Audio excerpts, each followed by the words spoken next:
कहाँ गए ममता भरे दिन। सुमित्रा देवी एक साधारण घरेलू महिला थी जिनकी 3 संतानें थी। 2 बेटे और एक बेटी। उन्होंने अपने बच्चों के पालन पोषण में अपना सारा जीवन समर्पित कर दिया था। दिन रात मेहनत करके उन्होंने बच्चों की हर जरूरत पूरी की। सुमित्रा देवी का मानना था कि जब उनके बच्चे बड़े होंगे तब वो उनका ख्याल रखेंगे और उनकी सेवा करेंगे। वक्त बीता, बच्चे बड़े हुए, पढ़ाई पूरी की और शहरों में जाकर नौकरी करने लगे।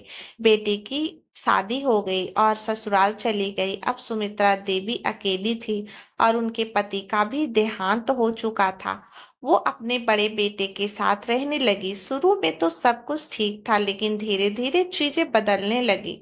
बड़ा बेटा और उसकी पत्नी सुमित्रा देवी की सेवा करने में आनाकानी करने लगे। उनकी छोटी छोटी जरूरतों को भी नजरअंदाज किया जाने लगा।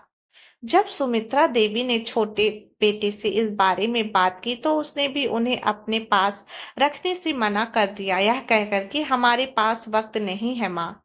सुमित्रा देवी को समझ नहीं आ रहा था कि आखिर कहाँ गए वो ममता भरे दिन जब उनके बच्चे उनकी आंखों के तारे थे।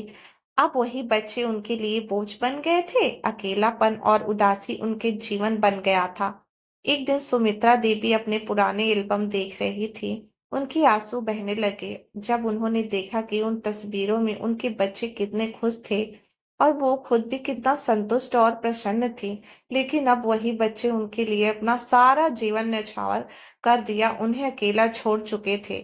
यह कहानी समाज की उन सच्चाई को दर्शाती है जहाँ कई वृद्ध माता पिता अपने ही बच्चों द्वारा उपेक्षित हो जाते हैं। यह हमें सोचने पर मजबूर करती है कि क्या वह वास्तव में अपने माता पिता की ममता और त्याग का सम्मान कर रहे हैं।